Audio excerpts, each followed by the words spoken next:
ఇటు రీతిగా నన్ను మీ అందరి ముందు నిలవబెట్టిన దేవాది దేవుడిని నేను ఎంతగానో చూపిస్తున్నాను. అలాగే నాకు ఈ అవకాశం ఇచ్చిన అయ్యగారికి అమ్మగారికి నా వందనాలు తెలియజేస్తున్నాను. అలాగే కూడి వచ్చిన మీ అందరికీ నా వందనాలు తెలియజేస్తున్నాను.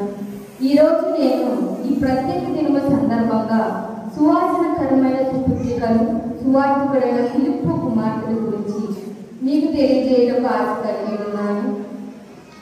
ఒకప్పుడు దేవ సేవ చేయాలన్నా, దేవుని యొక్క వాక్యాన్ని బోధించాలన్నా, ఆయన యొక్క యాజకులుగా ఉండాలన్నా మగవారిని దేవుడు ఎన్నిక చేస్తూ ఉంటాడు.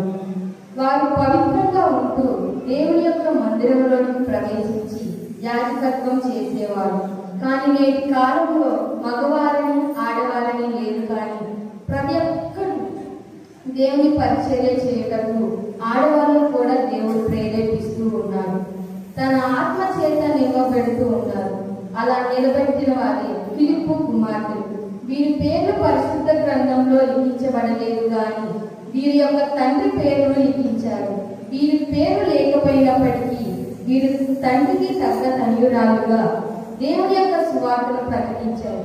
అలాగే వీరు తమ యొక్క తండ్రి చూపించిన మంచి సాక్ష్య జీవితాన్ని కలిగి ఉన్నారు.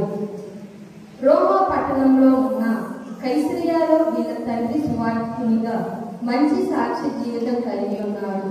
కైసరా అనే ప్రాంతం దేవుని సేవ చేయడానికి అనుకూలమైన ప్రదేశం కానప్పటికీ అక్కడ విశ్వాసులుగా ఉన్న వారిని నిందించి హింసించే ప్రదేశం. ఆ ప్రదేశంలో వీరు తమ యొక్క తండ్రి పరిచర్యలో పాలు పంచుకొని ప్రవచించే కన్యకులుగా ఉన్నారు. పౌలు గారు 1 కొరింథీ 7:34లో చెప్పిన ప్రకారం వీరు శరీరమందును ఆత్మయందును పవిత్రులుగా ప్రభుకి ఇష్టమైన కార్యములను గురించి చింతించే వారై ఉన్నారు. ప్రియ సహోదరి సహోదరుడా, మనము దేవుని పరిచర్యలో ఫిలిప్పు కుమార్తెల వలె ఉండాలని కోరుకుంటూ ఈ మాటను ముగిస్తున్నాను. Thank you. ఇంత చక్కటి మాటలు అందించిన ప్రభుకి థ్యాంక్స్ తెలియజేస్తున్నాను.